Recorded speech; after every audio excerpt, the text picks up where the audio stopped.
Mana lo, Gus? Nggak ada apa-apa loh. Kamu tuh jangan nakut-nakutin, Gus.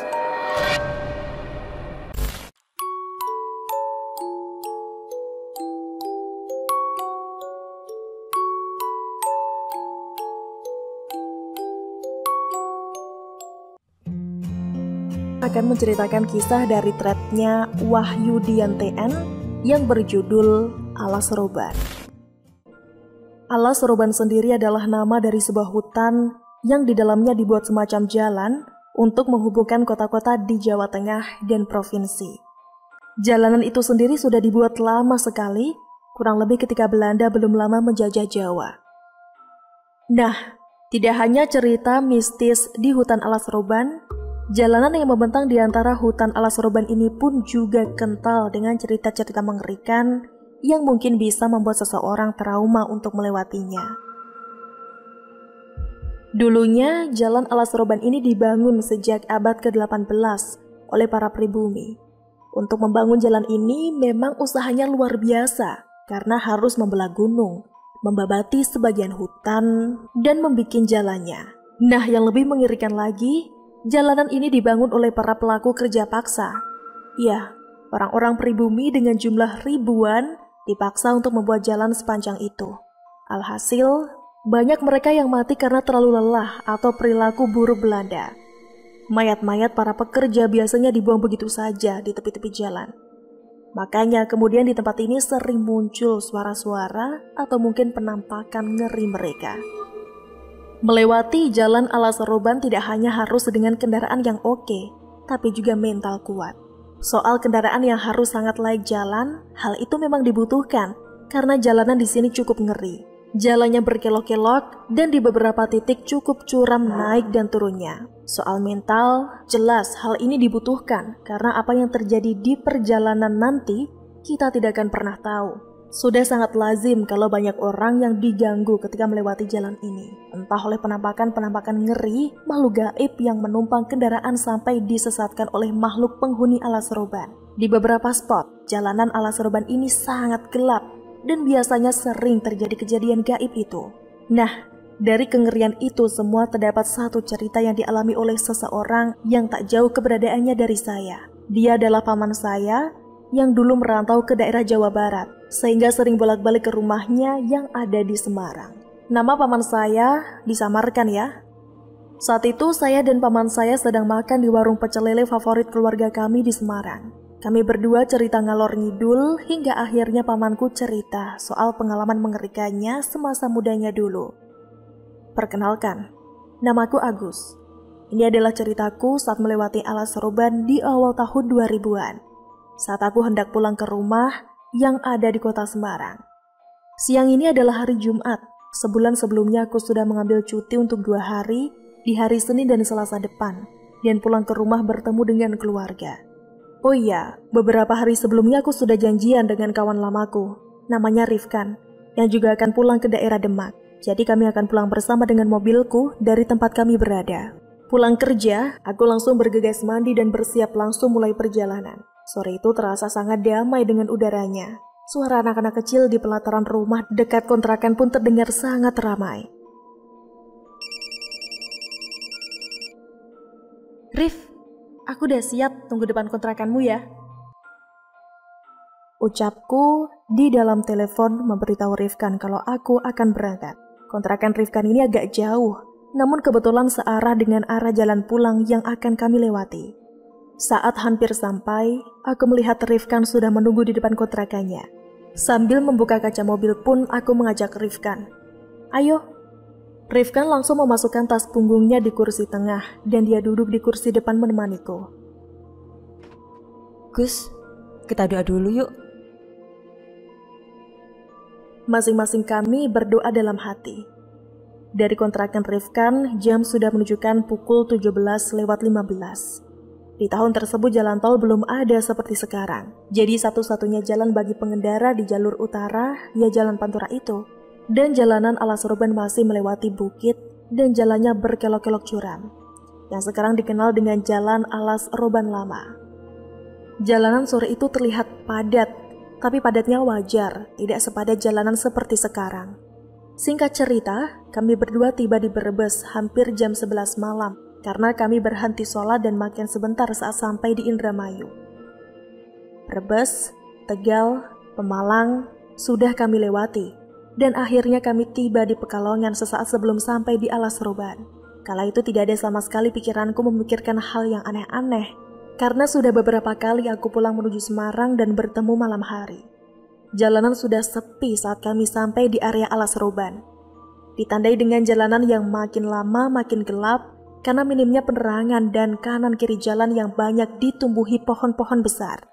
Sesekali aku menemui bus-bus antar provinsi yang memang melintas saat malam hari. Tiba-tiba terdengar 2 kali ada sesuatu yang jatuh di atas mobil. Apa itu, Gus? Tidak ada apa-apa, Rif. Udah.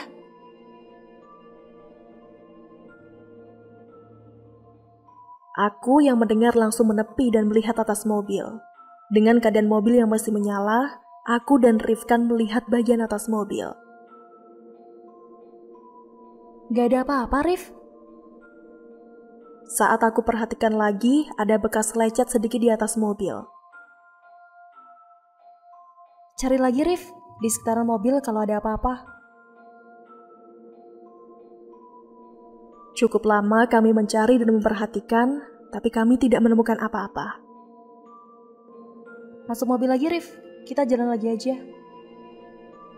Belum lama, jalan tepat setelah tanjakan tiba-tiba aku dikagetkan lagi dengan suara benturan di depan mobil. Seperti habis menabrak sesuatu. Apa itu, Gus? Kamu di dalam aja, aku yang turun. Tak lama Rifkan masuk. Aduh, Gus, ban depanmu kempes. Waduh, mana jam-jam 1:30 gini, mana ada tambal ban. Aku gak ada ban serep juga nih.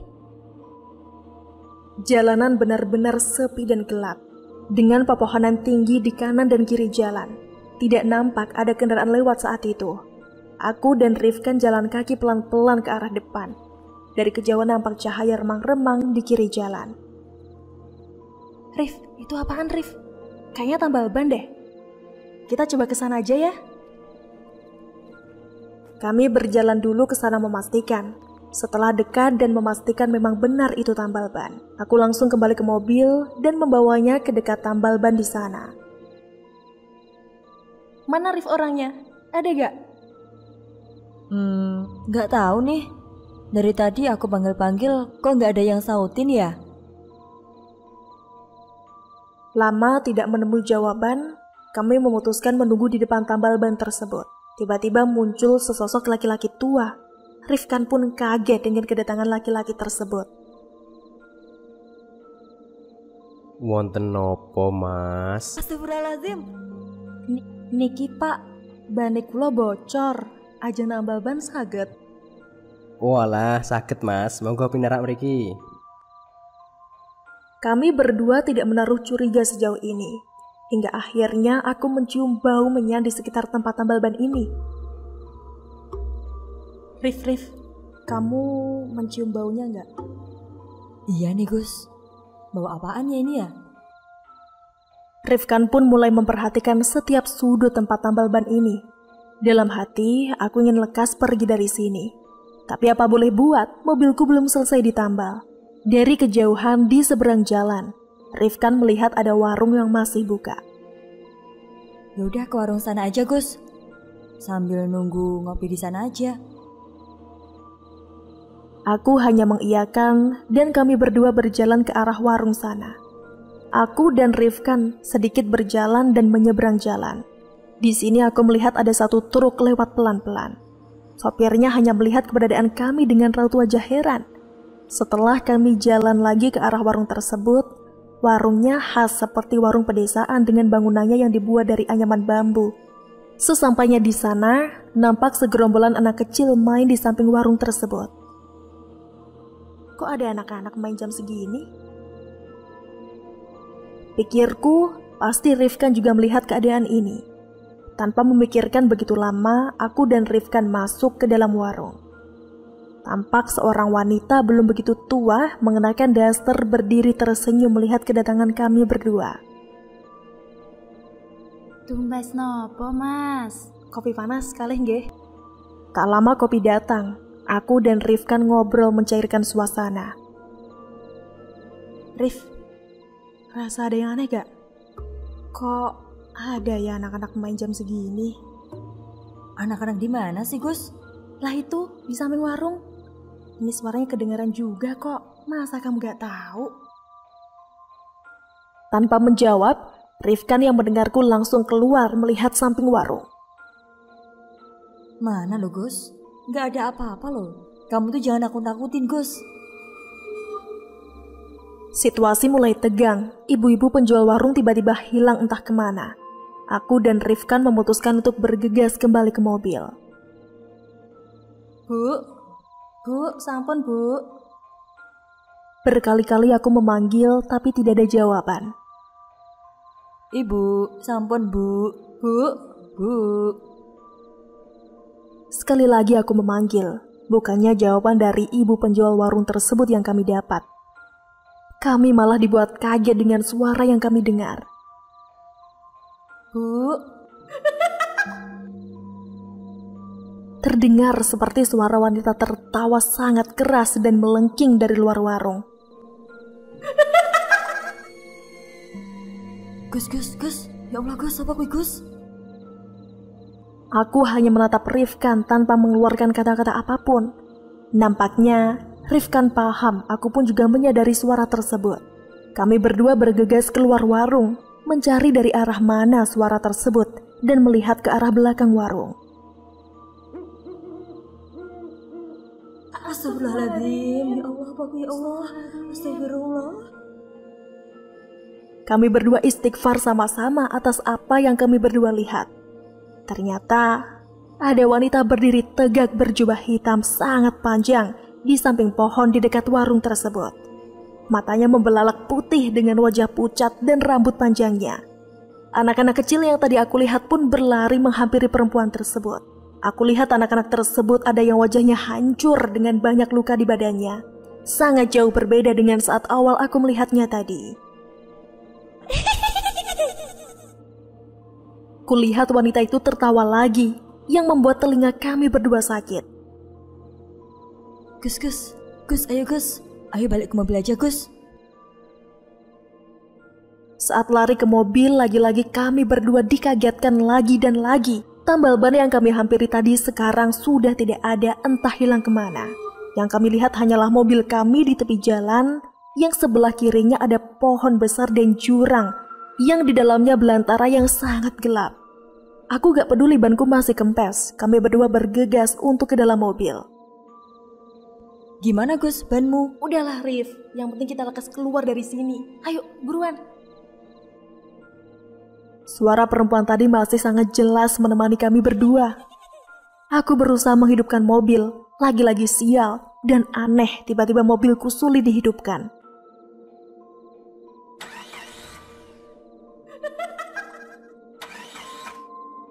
Aduh, kenapa nih Gus? Duh, nggak tahu nih, tiba-tiba susah dihidupin mobilku. Udah, kita selawatin aja dulu Gus. Allahumma sholli ala Sayyidina Muhammad. Allahumma sholli ala Sayyidina Muhammad. Alhamdulillah, hidup Rif. Sehidupnya mobilku, aku bergegas menginjak gas dan cepat pergi dari tempat aneh ini. Namun nasib baik belum juga menghampiri kami. Belum lama jalan tiba-tiba, prak! Lagi-lagi ada sesuatu yang jatuh dari atas mobil kami. Udah Rif, gak usah digagas. Ayo lanjut aja. Ini jam berapa sih Gus? Aneh banget. Gak ada kendaraan yang lewat satupun. Ya ampun Rif, ini udah jam 3. Memang aneh, kenapa tidak ada kendaraan sama sekali? Normalnya di jam segini masih ada kendaraan besar yang melintas walaupun tak banyak. Tapi pikiranku gak mau memikirkan itu. Aku hanya fokus agar cepat keluar dari alas roban ini. Gus, hati-hati Gus. Tiba-tiba terdengar suara klakson di telinga kami. Aneh bin ajaib. saat berhenti mobilku berhadapan dengan truk muatan barang. Astagfirullah, minggir aja dulu Gus. Rif, wanita tadi mengikuti kita. Tadi nyebrang, kamu lihat kan? Iya Gus, aku melihatnya kok. Dia tidak mau membiarkan kita pergi. Sesaat terdengar ada yang mengetok kaca mobilku. Dari dalam terlihat bapak-bapak berboncengan dengan ibu-ibu yang nampaknya suami istri. Aku buka kaca mobilku. Kalian tidak kenapa-napa, Mas? Gak apa-apa, Pak. Kami terkejut barusan ada wanita nyebrang. Walah, hati-hati, Mas. Di sini rawan. Ayo ikuti Bapak aja, mampir ke rumah Bapak. Rumah Bapak setelah alas roban sini. Ngomong-ngomong, nama saya Rahmat. Dan ini istri saya. Singkat cerita, aku mengikuti Pak Rohmat dari belakang. Di setiap tikungan aku lihat Pak Rohmat tampak membunyikan klakson motornya. Kami tiba di rumah Pak Rohmat sesaat sebelum azan subuh berkumandang. Bu Rahmat tampak langsung ke belakang rumah dan kembali dengan nampan yang berisi teh hangat 2 gelas. Diminum dulu ya, Mas. Monggo, Mas, diminum dulu. Azan subuh berkumandang. Mas, ayo sholat subuh dulu, Mas. Pak Rohmat mengajak kami sholat berjamaah di masjid yang jaraknya tidak terlalu jauh dari rumahnya. Setelah sholat, kami kembali duduk di ruang tamu rumah Pak Rohmat. Perlahan Pak Rohmat tanya kepada kami. Masnya sebetulnya mau kemana ini? Terus namanya siapa? Nama saya Agus, Pak, dan ini teman saya namanya Rifkan. Ini saya mau ke Semarang, perjalanan pulang dari perantauan, Pak. Masnya tadi ada kejadian apa? Sampai hampir kecelakaan kayak gitu. Aku menceritakan semua hal yang kami temui sejak ban mobilku bocor, warung, dan diikuti wanita berjubah hitam tadi. Mas, di alas roban itu tidak ada warung apa-apa, apalagi tambal ban. Di sana hanya ada hutan, Mas. Tapi tadi kami menemui itu semua, Pak. Gitu, Mas. Tapi Bapak sebagai warga yang tinggal tak jauh dari alas roban sangat hafal daerah sini loh. Tidak ada warung yang berdiri di sana. Di sana memang sering kejadian kayak gitu, Mas. Belum lama ada kecelakaan mobil, satu keluarga meninggal. Masih banyak lagi cerita pengendara yang diganggu di sana. Aku dan Rifkan hanya menelan ludah sambil menegak teh hangat yang dibuatkan Bu Rahmat tadi. Mending Mas sekarang istirahat dulu. Nanti siang atau sore baru lanjut perjalanan. Gimana, Rif? Terserah kamu aja deh, Gus. Ya udah, kita di sini dulu sampai siangan nanti. Keadaan kita syok dan lelah seperti ini. Kami ditunjukkan ke kamar anaknya Pak Rahmat yang kosong karena sekarang kerja merantau di Jakarta. Kami tidur melepas lelah di sana. Siangnya kami bangun dan bersiap melanjutkan perjalanan yang sudah tidak jauh lagi. Mas, monggo makan dulu sebelum lanjut perjalanan.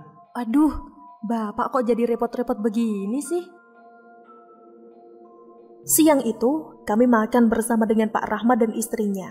Beliau benar-benar baik pada kami berdua. Sehabisnya kami pamit dan keluar menuju mobil. Gus, ban mobilmu masih utuh begini, Gus. Gak ada yang bocor tuh.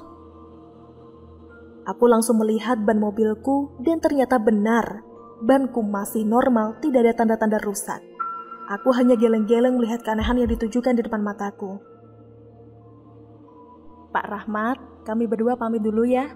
Terima kasih sudah menolong kami dan sudah baik pada kami berdua. Iya, Mas, gak apa-apa. Saya sama ibu malah seneng ada tamu di rumah kami. Soalnya kalau gak ada tamu, rumah kami sepi. Aku yang mendengar jawaban Pak Rahmat terenyuh. Dalam hati, aku pun berkata, akankah saat tua nanti aku juga seperti ini? Kami berdua melanjutkan perjalanan. Setibanya kami di Semarang, aku mengantarkan Rifkan ke halte bus yang akan mengantarkannya ke Demak sebelum nanti dijemput adiknya di sana. Setelahnya, aku pulang ke rumah dengan oleh-oleh pengalaman yang tidak akan terlupakan sampai kapanpun. dan Pak Rahmat yang hingga sekarang kami anggap seperti keluarga.